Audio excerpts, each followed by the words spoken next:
मैं अभी दिल्ली विश्वविद्यालय के भारतीय भाषा विभाग में हूँ, जहाँ पर दिल्ली विश्वविद्यालय का नोडल ऑफिसर बनाया गया है डॉक्टर रवि प्रकाश टेकचंदानी को।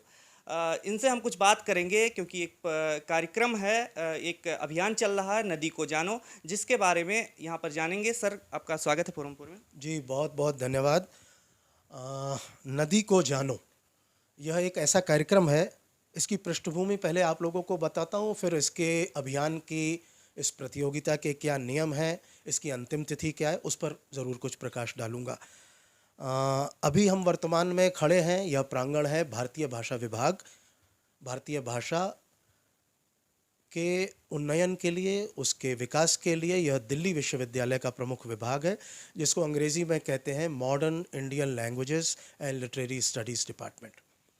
भारतीय शिक्षण मंडल जो एक राष्ट्रहित की संस्था है, जो शिक्षा के भारतीकरण को लेकर के निरंतर प्रयासरत है, अनेक प्रकार के कार्य कर रही है। इसे हम संक्षेप में BSM भी कह सकते हैं। भारतीय शिक्षण मंडल के द्वारा प्रेरित RFRF, जिसका पूरा नाम है रिसर्च फॉर रिसर्जेंस फाउंडेशन, इस फाउंडेशन के तहत नदी को जानो अभियान को प्रारंभ किया गया है, इस प्रतियोगिता को प्रारंभ किया गया है।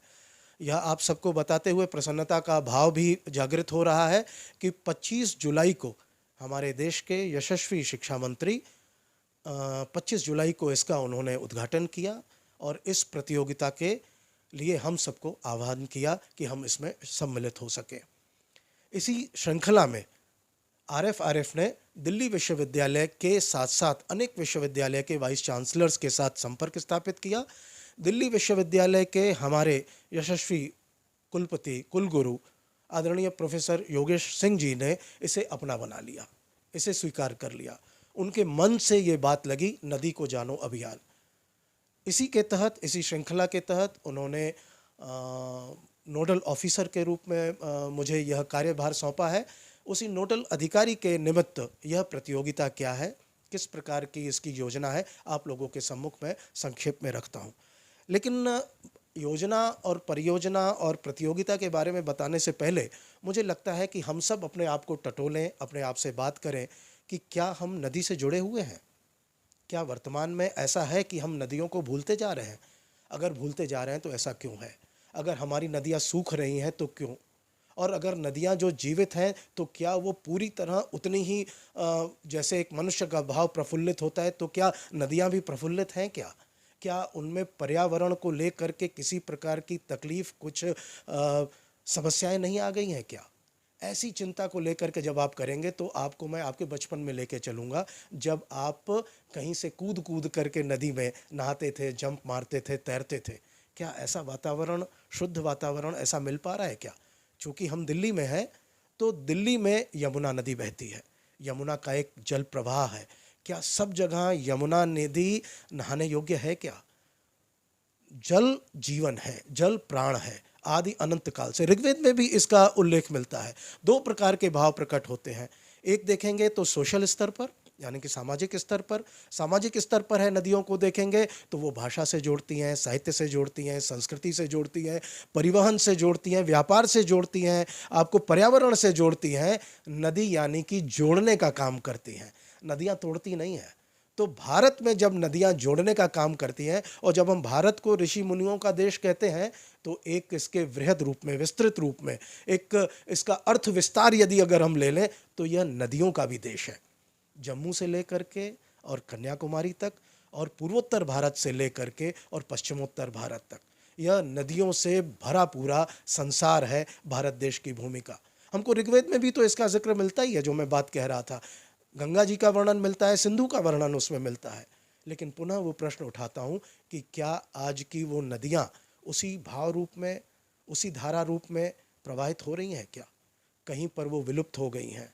अगर हम नदियों के उद्गम, फिर संगम और समागम की अगर बात करें, तो संगम की जब बात करेंगे तो उद्गम तो हमें दिख जाता है, लेकिन उद्गम में भी जब हम सिंधु की बात कर लें, तो जब सिंधु नदी अपने स्थान से कैलाश मानसरोवर के पास से जब वो उसका उद्गम होता है और आगे भारत से होते हुए और कराची तक जाती है, कितना बड़ा एक उसका विस्तार है, उसकी यात्रा है। उसमें बीच बीच में कौन कौन सी नदियां उसके साथ जुड़ती हैं, हम लोगों को, कितने लोगों को पता है? या हम अपने आप से ही प्रश्न पूछ करके देख लें कि क्या भारत में सिंधु नदी बहती है, कितने लोगों को पता है? बहुत लोगों को यह पता ही नहीं है कि भारत में भी सिंधु नदी बहती है, वो सीधे पाकिस्तान का नाम ले लेते हैं। तो इसका मतलब यह है कि हमारा अज्ञान कितना बढ़ गया है। गंगा नदी की बात लें तो गंगा नदी जहाँ से उद्गम होता है तो उनके द्वारा जल की धाराएं निकलती भी हैं और कुछ अपनी दूसरी जल धाराएं उसमें समाहित भी होती हैं। तो क्या उनका कंट्रीब्यूशन नहीं है? क्या वो गंगा को गंगा बनाने के लिए दूसरी जल धाराएं नहीं आती हैं? उनका नाम कितने लोगों को पता है? गंगा का पता है, ब्रह्मपुत्र का पता है, सिंधु का पता है, यमुना का पता है, गोदावरी का पता है, कावेरी का पता है, माँ नर्मदे का पता है, लेकिन और अन्य कितनी नदियां हैं जिनके बारे में हम जाते हैं? आदरणीय प्रधानमंत्री मोदी जी जब जब बनारस जाते हैं वो अपनी गंगा नदी के घाट पर उसका आचमन करने जाते हैं, उसको प्रणाम करते हैं। क्यों प्रणाम करते हैं? क्योंकि वो हमारे जीवन को प्राण देती हैं। नदियाँ गंगा के साथ जुड़ने का जो उनका संदेश है, उन्होंने अभी क्या अभी आप जल्दी में ही देखा होगा आपने कि वहाँ पर क्रूज़ भी चल रहा है। क्रूज़ चलने का अर्थ क्या है? यानी कि नदी आपको व्यापार भी दे रही है, नदी आपको संस्कार भी दे रही है, इसीलिए तो वहाँ पर आरती होती है। गंगा नदी की अगर हरिद्वार में आरती होती है तो बनारस में भी तो आरती होती है। यह सब प्रकार के भाव उत्तर से लेकर दक्षिण तक और पूर्व से लेकर के पश्चिम तक, इस प्रकार के साथ जब हम नदियों के साथ जुड़ते हैं तो अर्थात भारत के साथ जुड़ते हैं, भारत बोध के साथ जुड़ते हैं, भारत की एकता के साथ जुड़ते हैं, राष्ट्रीय समझ के साथ जुड़ते हैं, देश प्रेम की भावना जागृत होती है। यह अभियान मात्र नहीं है, यह प्रतियोगिता मात्र नहीं है, यह हम सब भारतवासियों को एकाकार करने की, एक दूसरे के साथ जोड़ने की भावना के साथ यह प्रतियोगिता शुरू की गई है। तो यह प्रतियोगिता किसके द्वारा प्रारंभ हो रही है? RFRF के द्वारा, रिसर्च फॉर रिसर्जेंस फाउंडेशन। हम सब दिल्ली विश्वविद्यालय में यहाँ उपस्थित हैं। दिल्ली विश्वविद्यालय के इस आपके मंच के माध्यम से मैं सभी प्राचार्यों से आह्वान करता हूँ और सब तक सूचना पहुँच चुकी है, SOL के प्राचार्य को, NC वेब के अधिकारियों को, हम सभी लोगों को, छात्रों को, अध्यापकों को मैं आह्वान करता हूँ, प्रार्थना करता हूँ कि आप लोग इस अभियान के साथ जुड़ें, विद्यार्थियों को प्रेरित करें कि वो पोर्टल पर जा करके रजिस्ट्रेशन करें। इसका ऐप भी है, एंड्रॉयड ऐप है, लेकिन आप रजिस्ट्रेशन ऐप के माध्यम से नहीं कर सकेंगे, आपको पोर्टल पर जाना होगा। उसका लिंक अभी यहाँ नीचे स्क्रॉल होगा, वो आप लोगों को लिंक यहाँ पर प्रेषित कर दिया जाएगा। अंतिम तिथि है 30 अक्टूबर। 30 अक्टूबर तक रजिस्ट्रेशन होना है। जो बंधु, जो बहनें, जो अध्यापक, जो अधिकारी रजिस्ट्रेशन करा लेंगे, उनको उसके पश्चात कुछ एक नियम दिए गए हैं जो मैं आग्रह करूंगा आपसे कि आप उन नियमों को भी ज़रूर इसमें दिखा दें। उन नियमों के आधार पर आप 31 दिसंबर तक उस स्थान पर जा कर के आप 3-3 फोटो लेंगे और उसको अपलोड करेंगे। आपको उन नदियों को, उन जलधाराओं को भी खोजना है जो विलुप्त हो गई हैं। एक उदाहरण के रूप में ले लीजिए, चूँकि हम दिल्ली के प्रांगण में हैं, दिल्ली की भूमि में है, तो क्या यमुना नदी की जो आदिकाल से जो ऑल जलधाराएं थीं, क्या हम उनके बारे में जानते हैं? पालम की तरफ जो यमुना की जलधारा थी उसके बारे में हम परिचित हैं क्या? ये अपने यमुना नदी की जो अनेक जलधाराएं थी उसके ऊपर जो एक कंक्रीट का जंगल, जो फ्लैट्स, जो दुनिया बस गई है, उन पानियों को सोख सोख करके उनके बारे में हम कितना परिचित हैं?